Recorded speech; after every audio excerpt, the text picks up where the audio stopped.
Right in the dressing room. Oh, Read a poem. How's he going to run the camera and read the poem at the same time is the question.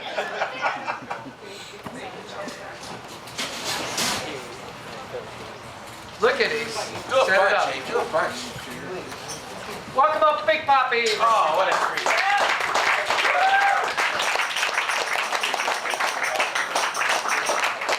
Hey.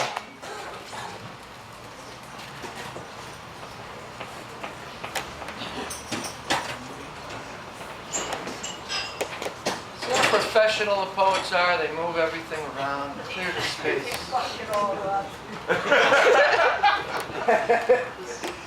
What's the name of the person who just performed? Nina Corwin. Give it up for Nina. That was amazing.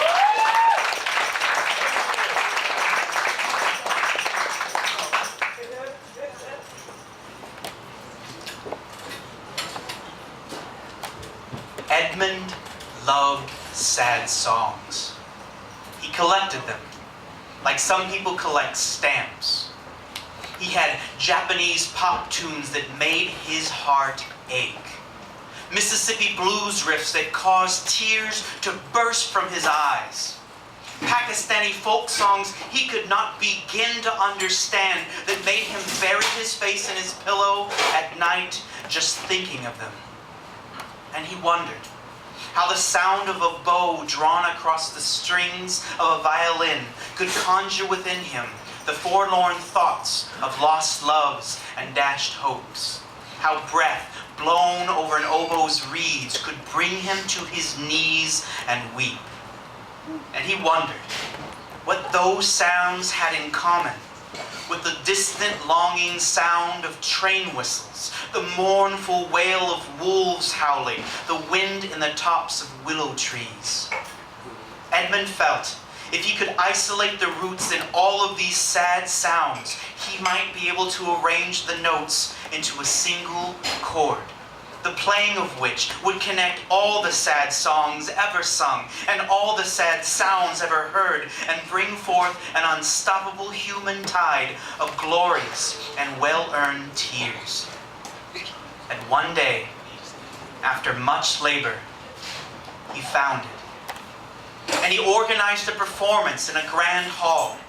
And he invited members of the world press to come and encouraged them to broadcast the event simultaneously to all corners of the globe. And on the night of the performance, Edmund stood in front of his keyboard in a somber gray tuxedo and tails and a tall, smoky stovepipe hat. And he cleared his throat. And he said very softly into the microphone, "And now, ladies and gentlemen of the world, I give you my gift, the chord of ultimate sadness." And the whole wide world held its breath. And Edmund brought his gray-gloved hand down softly on the keys. And there issued forth from speakers all around the planet, from every radio station, from every television station, from every web browser, pure and beautiful and complete silence. And fat, laughing Buddhas with huge flapping earlobes danced waltzes down the cheeks of the whole wide world. And Edmund closed his eyes, lowered his head, and he smiled.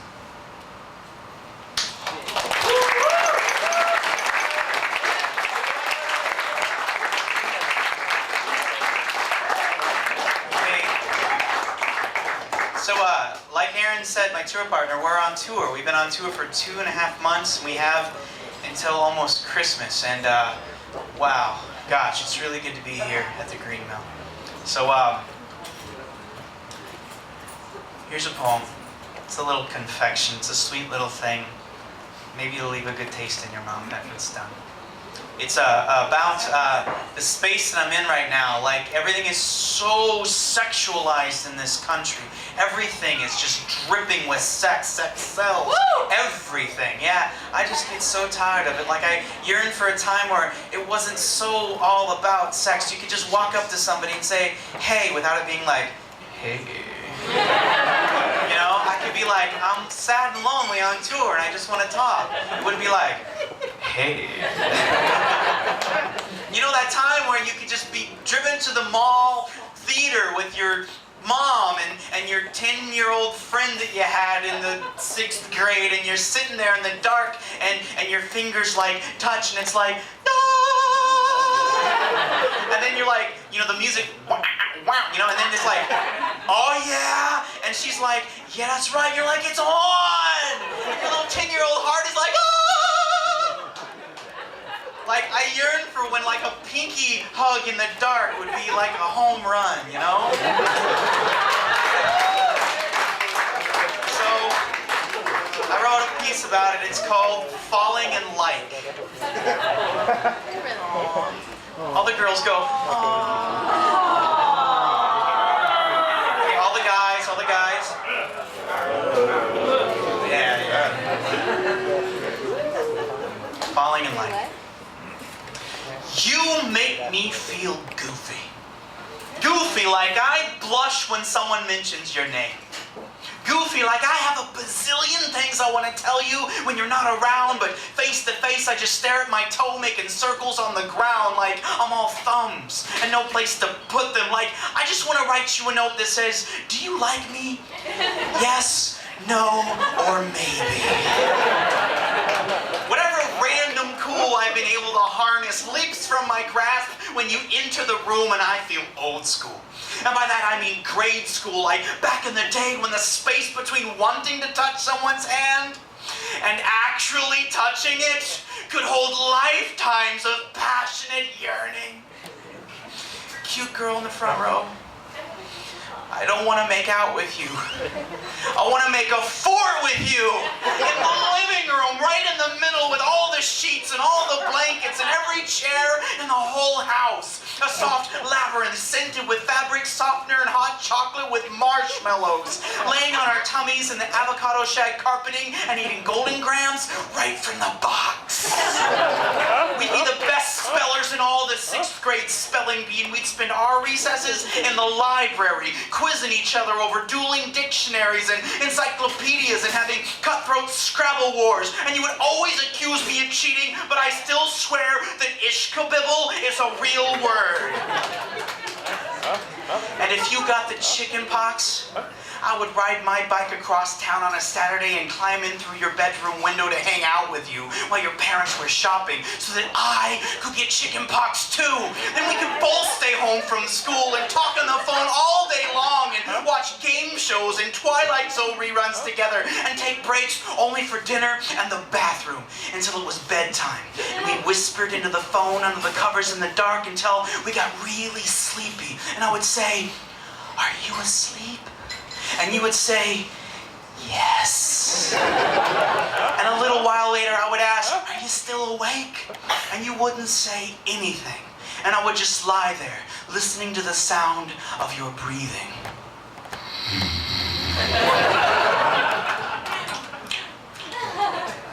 On my homemade Valentine's Day card, I would write, I like you, in sparkles and glue. Only my handwriting is so bad, all my K's look like V's, but we decide that's better anyway. I live you. We'd make pinky swears while biting our thumbs and cross our hearts and hope to die promises with words like always and forever and never ever ever, promises you can only make when you're 10 and don't know any better. Back when 3 weeks at summer camp was an eternity and a change of schools a disaster. Back before pimples, before underarm hair, before bra straps and makeup, before graduation and college and graduation and real life, back before resumes and jobs and careers and mortgages and marriage and divorce and debt and disappointment, back when summers lasted forever. And our very first kiss on the cheek was the most awkward and scary and wonderful thing in the whole wide world. That's how I like you, like a lot. So which is it? Yes, no, or maybe?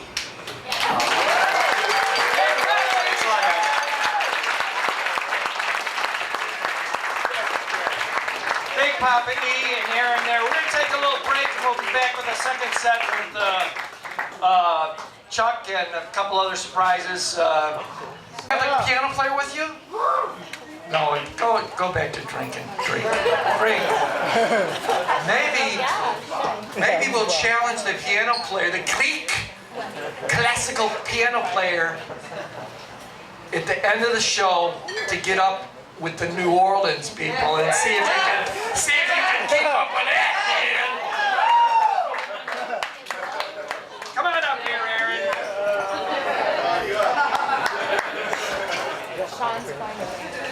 So the story goes that we quit our jobs, we sold everything and put whatever we had left into this trip. And the poem I'm about to share with you is a portrait of me about 3 days before I quit my job. I was just going fucking insane. And it's not a good place to be in. And I'm gonna take you all there with me. Here we go. She wakes up every day around 8, hits the snooze until 10:15. She tells herself she's working on it. She eats breakfast if she's lucky, showers if everyone else is lucky, grabs a frozen meal for lunch if there are any left, arrives to work exactly 3 minutes late, 7 if there's traffic, cursing at least 2 drivers on the way no matter what. She takes her first call. She could be happier. She tells herself she's working on it. Second call, she will not walk out. She will pay off her debt. Third call, she will pay off her debt. She will pay off her debt and buy better groceries, eat conservative breakfast of fresh fruit and rolled oats. She will buy a dog. No, she will rescue a dog from the concrete cubes of the shelter and pretend she is rescuing herself. She will name it Bridget Jones. They will be best friends forever, spending Saturday mornings at the dog park before meeting friends for coffee at pretentious vegan restaurants. Most evenings, however, she plans exotic adventures to mountaintop getaways, camping in high sunlight, low-pressure air with Bridget Jones and a nameless, strapping 30-year-old boyfriend of unrealistic muscled proportions bulging through those tan utility pocket hiking shorts and those recycled fiber socks and earth tones to accentuate the curve of his hairy, but not too hairy calves. He will wear a green scarf to block out the sunburn and keep cool. She will wear a low ponytail with a few loose yet aptly placed wisps and carry a dusty curdled-edged map. They will both carry backpacks crammed with several months' worth of supplies. They will sleep little and spending nights instead howling and fucking to the full moon. They will wake with the woodland creatures and bathe in the adjacent waterfall and drink fresh spring water from hollow gourds. Which reminds her how thirsty she is. Returns her attention to Judge Joe Brown and the diet soda she just spilled on her screen-printed sleep shirt and a pair of underwear going on day 4. She begins counting crumbs collecting on her too many. I know, it's disgusting. I don't want to. That's why I quit my fucking job.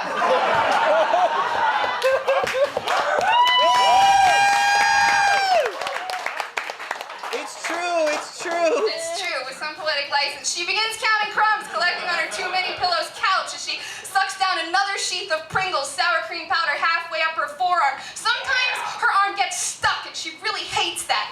Her metabolism will not always be this merciful. She tells herself she's working on it. At this rate, she will never meet the man of her dreams, mostly because she doesn't know she doesn't really like men, mostly because she never looks men in the eye, mostly because she catches compliments like a drain holds water. She tells herself she's working on it, then locks the bathroom door behind her, brushes her teeth at least 5 times as she inspects every pore on her T-zone before catching her breath. She tells herself she's working on it. She sets the alarm for 8.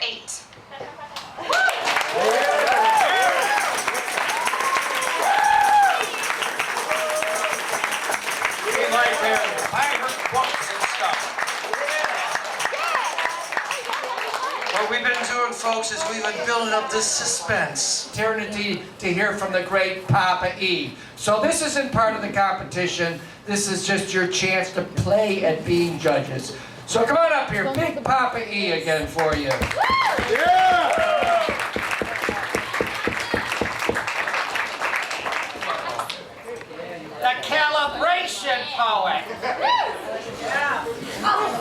I'm from Texas. We call it a sacrifice. Give it up. Boo, Texas. Boo, Texas, move. I love that. This poem starts with a quote. Height is not measured from the ground up, but from the sky down. Napoleon Bonaparte. It always happens. When I rock a microphone, I feel 10 foot tall and luminous, steel-toed and bulletproof. But then, I'll walk triumphantly off stage, and inevitably, some tall fucker walks up to me and feels compelled to state the obvious. Wow, Big Papa E, you're not very big. Now are you?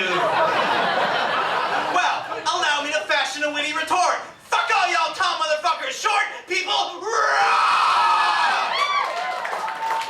being short is not a shortcoming, it's a strength. All it takes to turn a tall person into a whiny little bitch is a road trip. But me, I'm stretching out and going to sleep. If this venue were engulfed in smoke and flames like a great white concert, all you tall people would fall to your knees trying to suck up all the good air. But us short people, we just walk right the fuck out. Because it's all good air when you're this short. We short people are built for maximum maneuverability, dodging through crowds like liquid mercury, avoiding knees and elbows with acrobatic agility. Question, if a tall person trips and falls alone in the forest, would there be a sound?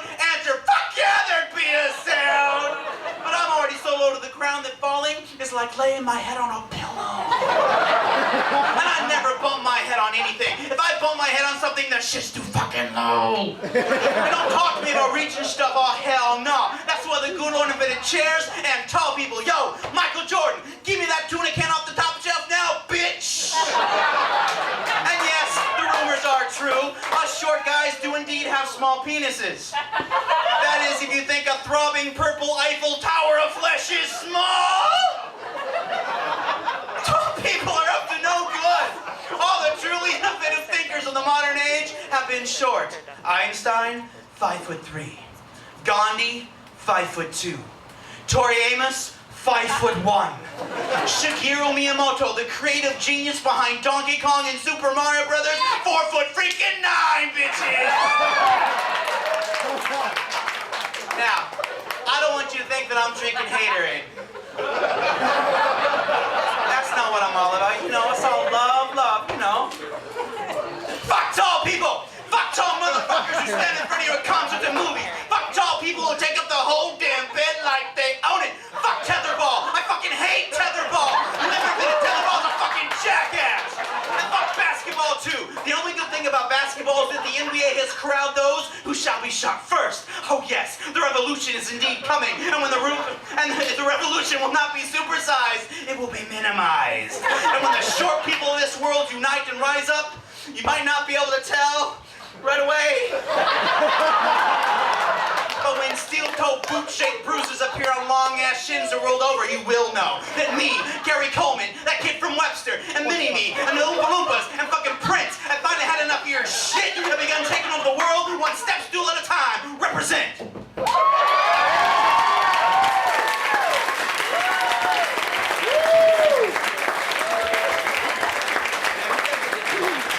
Hey, Big Papa.